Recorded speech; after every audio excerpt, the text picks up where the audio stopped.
Good afternoon. Welcome to Ripples Rising. We are in front of Beaver Lake, and the ripples are moving a little bit today, a little bit windy here in Beaver Lake, Northwest Arkansas. I'm proud to have Marla Roberds with me today. She spent more than 4 decades in the natural health care field. She handled patient management, myofascial and weight loss programs for Roberds Chiropractic Clinic, and also taught workshops on health and wellness. Additionally, Marla was a co-producer and co-host of Second Opinion, a syndicated radio program addressing healthcare needs, facts and fallacies and wellness, and co-produced Stars for Chiropractic, a fundraising organization supporting the care provided by Oak Haven and Kentuckia Children's Center. She authors some articles for multiple websites and newspapers on natural health care and was voted Chiropractic Woman of the Year by the Tennessee Chiropractic Association Women's Auxiliary, where she served as president. She most recently, I know Marla through Simplicity Real Estate. She's now doing some real estate. She buys houses, fixes them up, and sells them. They updates them and makes them so beautiful and everything. And today we're going to be talking about dealing with the stage 5 dementia, stage 5 plus dementia patient, her husband, a loved one, who was also narcissistic, yes. And we know what that word is nowadays, narcissism, and it's pretty difficult. So welcome, Marla. Thank you for having me, Jackie. Yes. I'm happy to be here with you on this gorgeous day. Gorgeous day. Out here by the lake. And I just got to say, my goodness, we just saw a buck and doe deer coming this way, swimming across the lake toward us. And they saw us and they like, ooh. So they swam back across the lake. So I've never seen anything like it. No. It was pretty impressive. Impressive. So our takeaways today is how to work with your loved one who's got dementia, and also some things to know and learn about safety issues that you may not be privy to until it's too late also. How's Right, that? and I think that too late was the key Too as late. far as those things went. Yes, as far as Yes. safety goes. So let's And start in, yes. So my husband and I had been married a very long time. Mm-hmm. I'd known him 54 years. Wow. We were married 49 of those. This would have been 49 in September of this year. And the onset of Alzheimer's was slow, and in 2020 hindsight had happened much earlier than we had realized. Mm-hmm. You don't notice it because this is a guy who never remembered anybody's name or, how to get someplace unless he was in the woods. Okay. So you kind of just say, oh, he forgot again. He forgot. Don't worry, I'll take care of it. I'll take care of it. I'll take care of it. And that's when you're in a narcissistic relationship and you are not the narcissistic person. That's what you spend a lot of time doing, is taking care of and finding out what went wrong and what did I do and how do you fix that? And it couldn't have possibly been him because it was never him. Never him.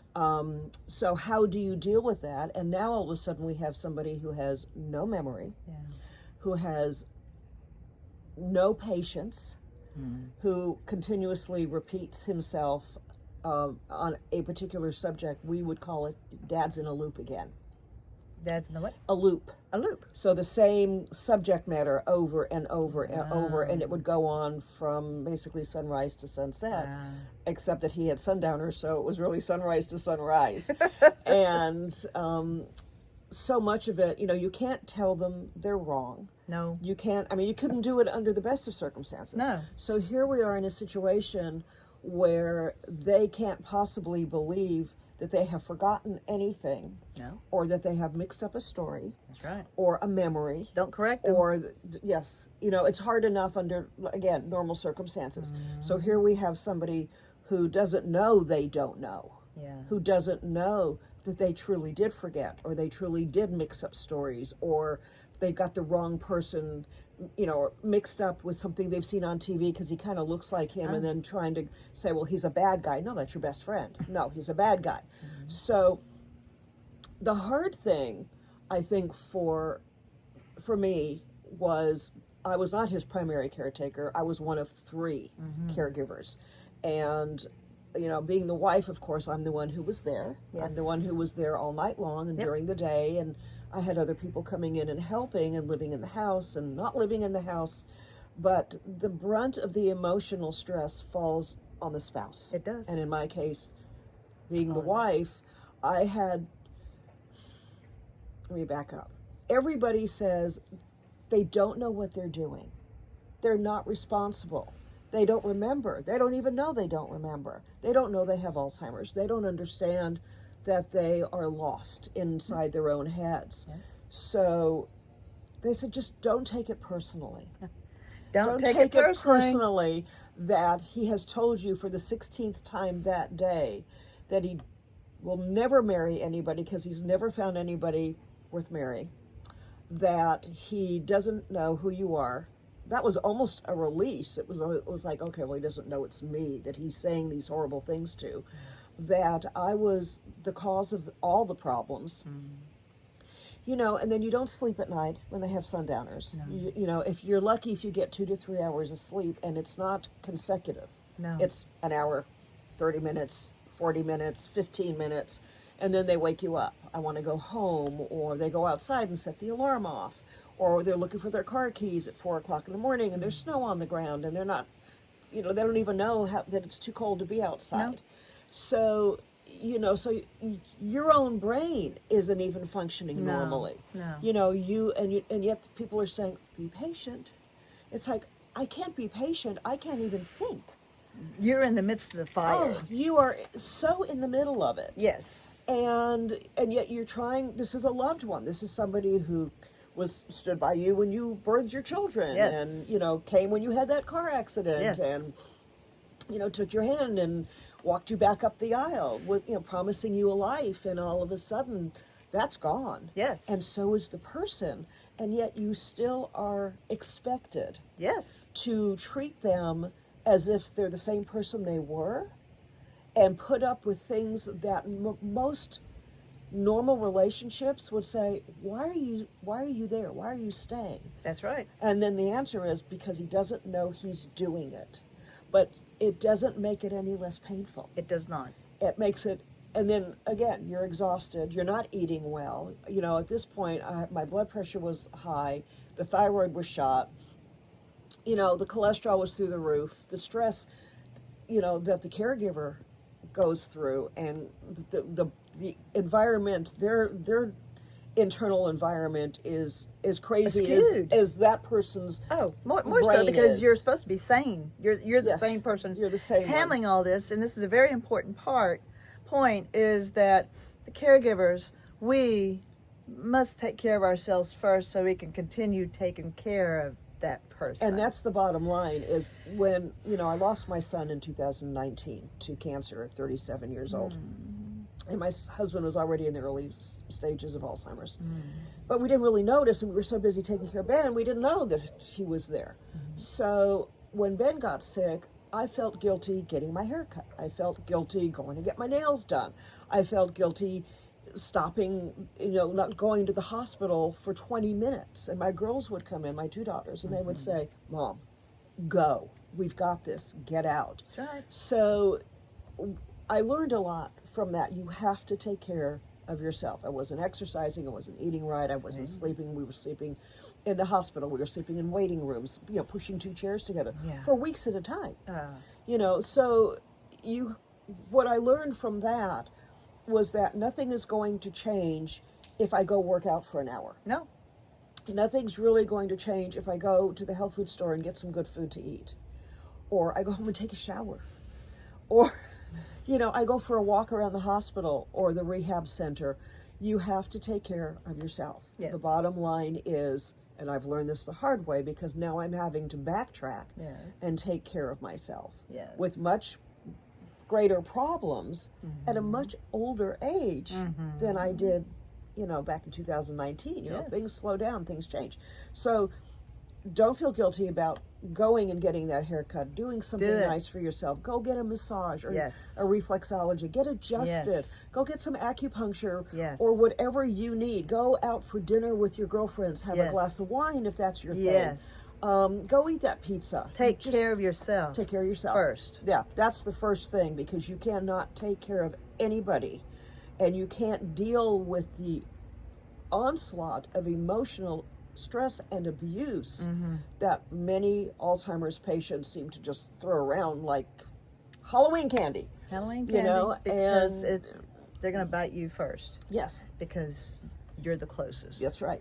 I was bit first with my dad. Yes, You're bit first with your husband. right. Because you're the closest. You care the most, and they bite you first. Right. And they bite you the most. Right, and it's always your fault that they bit you, Yes. which is crazy because, and that's where that narcissistic personality comes in. Yes. But it's important to understand that yes, they don't know, but it doesn't mean you have to take the abuse. And the way you get around that, since it's there 24/7, is to take a moment, find somebody who can sit with your spouse or your parent or whoever it is, and go do something nice for yourself. Take an hour and let your brain just go, this is what normal's supposed to be like, or as close to normal as possible. Get caught in traffic.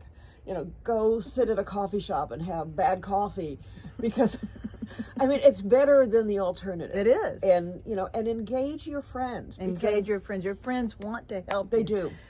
Pick up the phone or to do the text, but I like Ask pick for up help. the phone. I am hurt when I've learned something's happened and I'm not called, that I want to help. People want to help. Right. But we got to be asked. We don't know what to do. Right. We got to be asked. Right. And so don't forget to ask. Actually, if somebody says, be an asshole.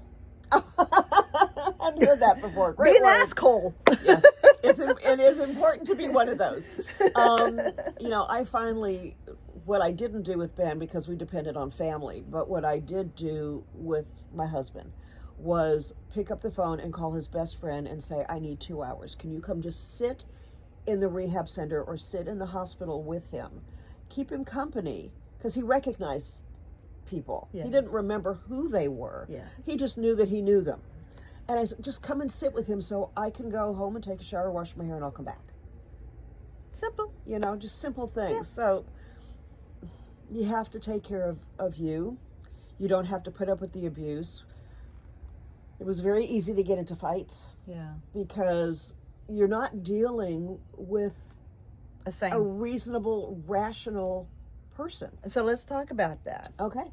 because it doesn't help to argue with that person. No, and you find yourself I found myself doing it because I'm being reasonable in a situation, and it's not even like you're dealing with a child. No. Because a child, you can just say, this is what happened, this is how you deal with this, and if you can't behave yourself, I'm going to put you in timeout. Yeah. You can't do that. No. You know, and you can't explain it to them No. in such a way For that them they to- will understand It doesn't matter. No. So you just have to For your own sanity, try not to fight. don't fight, don't argue. It doesn't matter. No. But I would oftentimes go off into a room and just cry, or turn on the TV and watch something mindless, or put my earphones on, because otherwise you're going to get involved in them. in their world, and you have to meet them in their world. Yes, but you don't you have do. to fight them in their world. That's right. Because you're never going to win.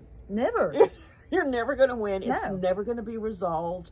You're going to have the same conversation, if not tomorrow, in 2 days, or 2 minutes, 2 minutes, 2 hours. same argument. Yeah. Don't do that. Yeah. Don't go there. Don't go there. And again, it is one of the hardest things as a caregiver you're going to have to be able to do, is act like everything's normal. And really, people who have been there don't expect that from you. Yeah. So don't beat yourself up if you can't do it. Don't, don't punish yourself for not being the perfect wife or the perfect husband or the perfect daughter or the perfect, son or whatever it is, because there is no way to be perfect in a situation like this. You have to just take it moment by moment by moment.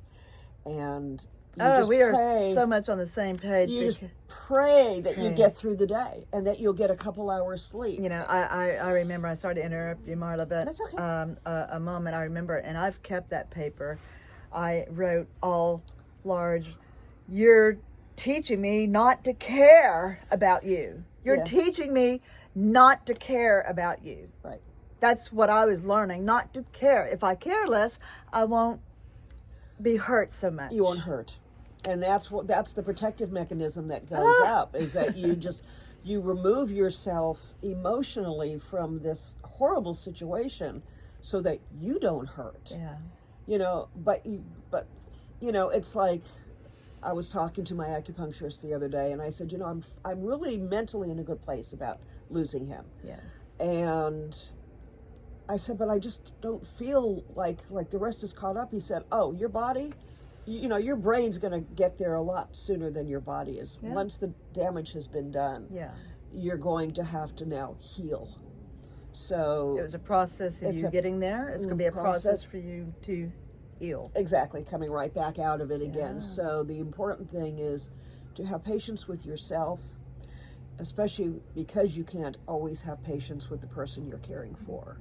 And all the caregivers in the world, like you said, the one who's going to get the brunt of it is always going to be the one who's closest. Yeah. Because they recognize. Even Yes. if they say they were never married to you, Yeah. or they don't know who you are, there's something innately familiar that they understand. Yeah. And that's kind of what happens. Wow. Let's move on to about some of the safety precautions, because your husband failed numerous times under care, in whether at home or different rehab or nursing home or assisted living places. All of the above. All of the above. He started falling at home, and we were always very careful about who was with him and where he was going to be. And he was still relatively mobile. And, we were still going out to lunch and dinner with friends, and, we'd go for drives or just take a walk on the property. And he was fine. And then we finally realized it was time to put him into a memory facility, because I could no longer care for him. And again, I had 2 other people helping me care for him, but it was just more Too than much. any of us could handle. We needed professionals. And this is an important part. You've got to realize when it's too much for you. Right. And I really waited too long. But I felt guilty, because there would be those moments where he would look at me and know exactly who I was and carry on a rational conversation. And it's like, how can I put this man into a memory care facility? He will hate me. Yeah. And then 2 minutes later, he didn't know who I was. And my criteria was, when he didn't know who I was anymore, on a more consistent basis, it was time to move him someplace where not only he would be safe, Right. but I would be safe. Right. So we moved him. His caregiver stayed throughout the day. They had somebody with him in the evening. And then right before bedtime, he was wandering, trying to go through doors, trying to find his way out. Now, I was already home. I get a phone call. He's fallen and he's broken his hip. How long had you been at that place? 5 hours. 5 hours. 5 hours. And I said, what happened? And they tried to explain that there was a caregiver following him, which she should have been next to him. Yes. She should have had hands on him. That's right. But he was relatively mobile. My guess is what happened is he got frustrated because he didn't know where he was. And he was going left, and then he went right, and then he dropped.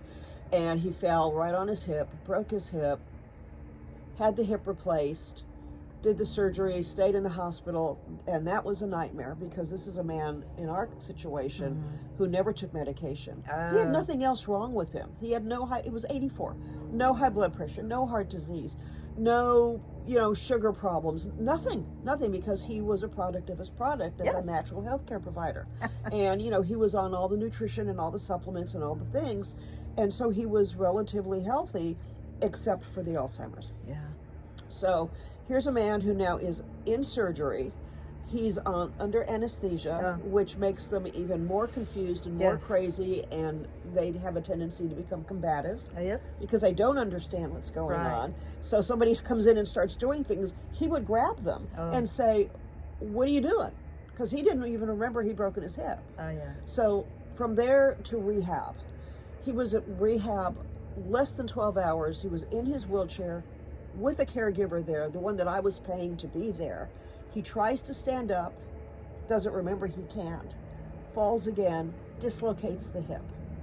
Back to the hospital, where they had to do surgery because they couldn't just pop it back in because of the way it dislocated. Oh, my word. So, another week in the hospital, back to rehab, where he finally gets dismissed from rehab, but now the first place where he originally fell won't take him back because they said he was combative, and it was in the notes. And I said, he was having an allergic reaction to the anesthesia. This is a man who's never been on medication. And then they put him on an antipsychotic to try to calm him down, which of course made him more psychotic. Yes. Was that Ativan? So they had him on, Ativan. no, it wasn't Ativan. Ativan actually kind of calmed him down, but then it would push him the other way. That's right. He had a total reverse reaction, adverse reaction to the Ativan. Yeah. I'm trying to remember what it was, but it was an antipsychotic. Yeah. So that was not good. No. So we found a place that would take him. Okay. They said, he's got Alzheimer's. Of course he's going to be combative. And then he might not be, and then he might be really nice. And I mean, it was a much smaller local facility. Now, keeping in mind, this were is excited all... that that's a smaller place, and they understood what he was, Absolutely. So, yay! Yes, and it was great, but keeping in mind, this is all out of pocket. No, man. All the caregivers, all of the a lot of the rehab, because they only give you so many visits, and we had to stay longer because he was a male Alzheimer's patient, and there were not enough facilities, and there were not enough of the properly trained people at any of the facilities except the actual Alzheimer's places, and obviously the first one not so much. That we had to wait to find him a place. I've probably called 8 places in town. Wow. So he goes there. He's there overnight by himself. They have monitors in the room where if somebody gets up, a light goes off and they know to go check on them. Yes. They have a 7 a.m. shift. My person doesn't get there because I still had, I was trying to back off from round-the-clock care. Yeah. Because it's expensive. Yes. To just during the day. Keep him company during the day. Get him up, help him. They did all the showering and the cleaning and the feeding. They did all those things. So I just needed somebody to stay with him. Yes. Hands on. Yes. So they see him go by in his wheelchair. I don't know how he got in the wheelchair in his room by himself. So 7 a.m, shift change at the facility. My people don't get there till 8. Guess what he does? Tries to stand up again, falls again, dislocates the hip again. This is the 3rd time in 2 months. 3rd time in 2 months. So they send him to a different hospital closer to where he was. Is this an assisted living or what was this memory was care? Memory care. Memory care. Okay. Which should have more hands-on than assisted living. You would think. But there was a shift change, so everybody was having the meeting of what's going on and where's everybody supposed to be. So no, there were no eyes on him for a moment. And that's how long, that's all it takes. So back to the hospital, another surgery, back to a different rehab because the other one wouldn't take him back. Yeah. Because he was combative. Yep. Right? So we finally find one that will take him. And again, the rehab problem is that it's a male with Alzheimer's. He was immobile.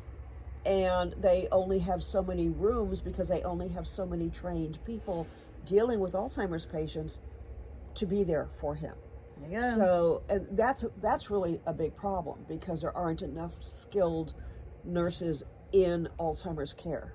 They don't pay them enough. And they don't train them. And so they get impatient with them. They do things without asking permission. That's right. And you have to do all of these things. Yes. And I was there every day and sometimes at night and and there were still people that I was paying and we're both sitting in the room. Yes. So found a place, put him in rehab. The company that I had hired earlier on to do caregiving sent somebody who was not qualified to be there. He had not worked in over a year. He was a trained caregiver, but he was not trained. He did not know he was coming into a facility where it was going to be an Alzheimer's male. Wow. My husband fell, dislocated the hip for the 4th time. How old? And never recovered from that. How old was that caregiver? He couldn't have been more than 20. More than 20. Maybe. Not more than 20. Not more than 20. And he was... This is during the day. This was middle of the day, and and because there was a caregiver in the room, the rehab center knew that there was somebody watching him. Yeah. And they would come by every 2 hours. Yeah. Which is pretty standard. Fine. And I said, what happens if you walk out the room and my husband tries to get out of the bed a minute after you leave? Is he going to lay on that floor for 2 hours? Right. That's why you have to hire somebody. That's why you had that. And they didn't want me to hire somebody. I said, what can we do to fix this? So they moved him all the way up by the nurse's station so that every time somebody walked by, they could keep an eye on him. Okay. And then during the day, they would put him in a jerry chair, and they would take him to rehab, and they would put him back in the chair, and they would keep him at the nurse's station. Okay. And they also, for the first time, in all the places he'd been, Mm-hmm. they lowered the bed all the way to the floor so he couldn't try to sneak out and try to walk and fall. And they put a big mattress next to it. Oh, what a concept. And I thought, why hadn't they done this right from the get-go? From the get-go. But of course, my biggest question is, why don't wheelchairs in these circumstances have a way to buckle a patient in? Right. Had he been buckled in, he Buckled wouldn't in. have fallen at least two of the times, because he was in a wheelchair 2 of the times when he fell. So why are they not being buckled in It a wheelchair? is against the law Against the to law. restrain an Restrain. adult. As well as like the bed rails up, where that's against the law too. Well, I do know that in the hospital, obviously they did, and they did have to restrain him to keep him from pulling out his IVs, because he didn't know what they were. He was pulling them out. It's a mess everywhere. Yeah. And they have to, as soon as he is conscious or coherent enough to understand not to do those things, they have to undo the restraints. In a rehab facility or a nursing home, you can sign a waiver, Okay. but most of them don't offer it because they don't want the liability. So it's a liability issue for a facility. Why is it a liability issue for a facility when you've got to put on your seatbelt and you go in the car, put on your seatbelt in an airplane, put on your seatbelt in anywhere for safety, You strap a baby in strap for a their own baby in, safety. car seat, and you Stroller. can't strap a fall risk patient. You cannot strap a fall risk patient into a wheelchair. No. Wow. No, and that's a problem, because they need it as much as that baby needs it. Yeah. To not crawl out and climb over and fall and hurt themselves. I mean, Great. he fell 4 times in 2 months. Oh wow. And of course, every time an Alzheimer's patient falls and goes under surgery and gets medicated, it just they progressively disappear It's more and worse. more until he finally did. Yeah. And the other sad thing is, because in our situation, my husband was very pro-health conscious. Yes. He was proactive when it came to his health. Yes. He was on all these nutritional products, which is why he was in such great shape. Yes. Except for the brain. Yeah. But that also ran in the family. And he'd had head injuries. He played football when he was younger. Okay. It had some really bad automobile accidents, and I think it all just catches up. Mm-hmm. But in this case, it runs in the family because we're seeing it in other family Okay. members now. But I had to get permission and have letters written and have all of his nutritional products packaged up in these little packets so that they could give them to him, like at his meals. And I've known him since we met in 1971. Yeah.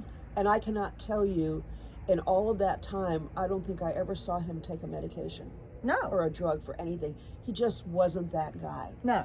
And I couldn't give him the nutrition, so he goes cold turkey off of everything that's been keeping him well. Yeah. And now he's on all this medication, and his no. body's just freaking out. Yeah, his body's freaking out. No, my On top of everything else. Yeah, my husband and I, we take supplements. My husband's really big on supplements. I take a lot of supplements. He takes tons of supplements. Supplements, you got to figure it out. You got to know what you're doing. But when you put these drugs and narcotics and anesthesia, it's going to wig your body out. It does, he just He's such a pure, clean body. yeah, and it just really it really freaked him out. And then they give you something because what they give them causes them to become constipated, so they have to give them another drug for that. That's right. And then that drug causes something else, so they give them another drug to keep them from being nauseous. That's right. And it's drug after drug after drug, and he got caught in that loop. Yeah. And the more he was in that loop, the faster he went from a stage 5 to a stage 7, and then he died. Wow. And it happened so fast. And What time frame are you talking about here? from Going in the memory care to when he passed? he went into memory care on April the 10th. Uh-huh. He died on July the 20th. From May, June, July. 3 months. Wow. In There you 90 are. days, he was gone. Wow. And it happened so fast. We put him in hospice care. Yeah. And they kept pushing me to put him in hospice care, which is basically just a way of controlling how they're going to die. And I Right. had gone through hospice care with my son. Yeah. So it was a very thoughtful and considered decision before we pulled that trigger. Yeah. And then I knew he was going to be gone. It took a week. Wow. You know, you just, and it's still, it still seems very surreal to me. I know. I'm sure it must still have fresh. for you as It well. was. It's like a fog. And we're about ready to wrap up here. So what Marla talked about is, one, take care of yourself first. You got to take care of yourself first. Yes. Go outside, take a walk, get off your phone, get outside, take a walk, Take smell a deep some air. breath. Breathe, take care of yourself. Go get acupuncture, go get a massage. My body needs massage once a month. I might not get my nails done, whatever. My body needs massage. She talked about some of the safety things, about ask the people working there, can you lower the bed and maybe put a mattress beside the bed? If they fall, they're going to fall on the mattress and not the hard floor. Right. Who would have thought? I had no idea. So part of what she's talking about is my book, Caregiver Scare Takers. Her story's not in my book. My book was already published previously, but Exposing Fraud in Senior Care. You can go to my website, caregiverscaretakers.com. You can go to Ripples Rising TV on YouTube. We'll be on Roku. And what today is about, one, taking care of yourself. Look for the safety features. Know what kind of questions to ask. And I dare almost say, ask the people, the administrators at these places, how much are you paying these people here? You know, how much are they getting paid? Because they are the ones that are doing the grunt work.